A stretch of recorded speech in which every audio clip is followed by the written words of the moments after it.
সমস্ত তেলের পয়সা, মানে গাড়ি যে চলে তেল, সমস্ত তদন্ত করার জন্য যে খরচার পয়সা, সেই সমস্ত পয়সা মমতা বন্দ্যোপাধ্যায় সরকার বন্ধ করে দিয়েছে। সেই টাকা সরাসরি এখান থেকে সরিয়ে নিয়ে গিয়ে লক্ষ্মীর ভান্ডারের নাম করে তৃণমূল নেতাদেরকে টার্গেট করে করে এরিয়া ভিত্তিক এরিয়ায় দেওয়া হচ্ছে। সরাসরি অভিযোগ করছি, বিশ্বাস না হলে পুলিশের আধিকারিকদেরকে জিজ্ঞেস করো।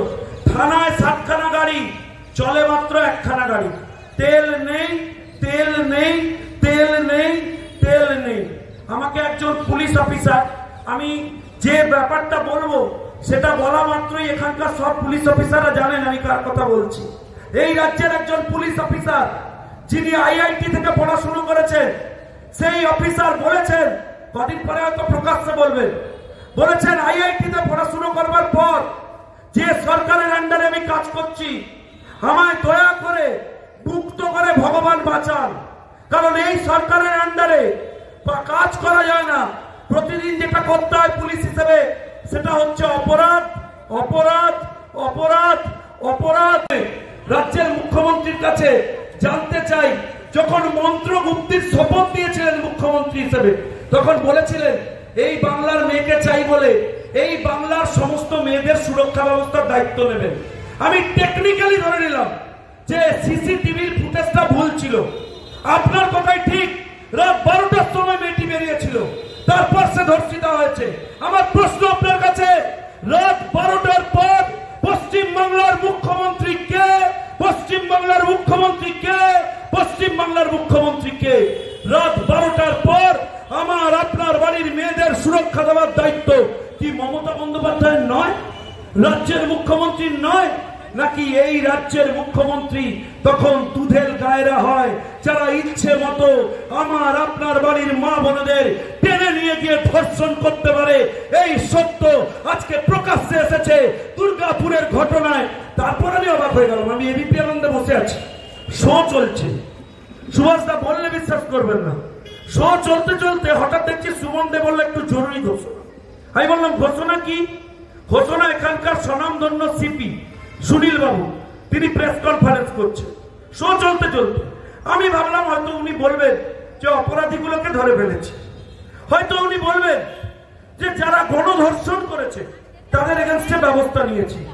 ও বাবা, সুনীল বাবুর মতো আমি শুনেছিলাম ওনার নাকি সিদ্ধারা আছে, উনি নাকি দাঁড়িয়ে অপোজ করেন একটা গ্যাং রেপ।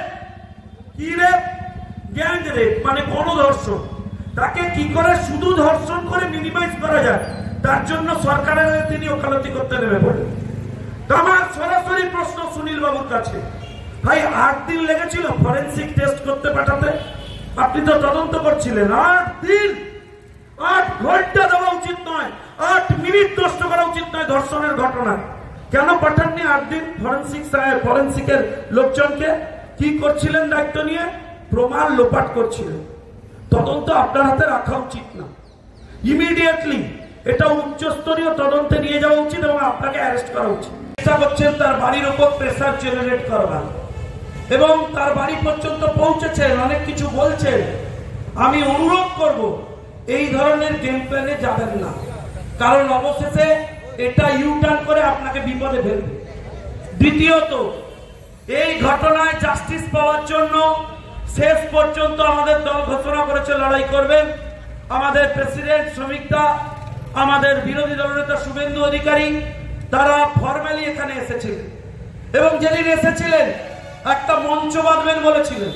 তার জন্য পুলিশের সে কি আওয়াজ, ওরে তোরা মঞ্চ বাঁধতে এসেছিস, আগের দিন যদি রাত্রিবেলা ওখানে পেট্রোলিংটা করতিস তাহলে ওই বনবাজারের মেয়েটাকে ওই লাইফ ফেস করতে হতো না, যেটা ওকে সহ্য করতে হচ্ছে।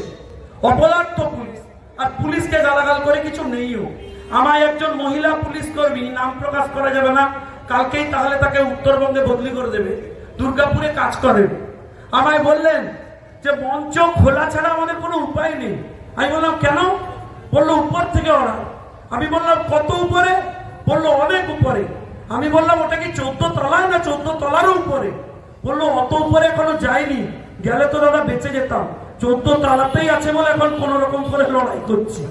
তাই আমরা ওই 14 তলা থেকে শাসনকে নামাতে হবে। প্রকৃত অর্থে বাংলার মেয়েদের সুরক্ষিত করতে হবে এবং মনে রাখতে হবে যে এই লড়াই এখন শেষ নয়। কারণ এখনই যদি আমরা প্রতিরোধ না করি তাহলে দুধেল গাইরা আমাদের আরো টার্গেট করবে। এই রাজ্যের বিশেষ সম্প্রদায়ের মানুষদের বলেছিলেন তাদের উন্নয়নের দায়িত্ব আপনার। 13 বছর চলে গেছে, ক্ষমতা 14 পড়ে গেল, 15 হয়ে যাবে, আর কদিন পর আপনি বিদায় নেবেন। এই 13 বছরে আপনি সেই সমস্ত পরিবার, সেই সম্প্রদায়ের ছেলেদেরকে রেপিস্ট আর গুন্ডা বানিয়েছেন। তাদেরকে আদর্শ জীবন দিতে পারেননি আর দিতে পারেননি। তাই আজকে এখানে দাঁড়িয়ে বলে যাচ্ছি, আমরা এই পশ্চিম বাংলায় আদর্শ শাসন ব্যবস্থা আনবো, যে শাসনে দাঁড়িয়ে রাজ্যের মুখ্যমন্ত্রীকে বলতে হবে না যে বাড়ির মেয়েরা সন্ধ্যেবেলা বাইরে বেরোবে না, কারণ এখানে তৃণমূলের জঙ্গল রাজ চলছে।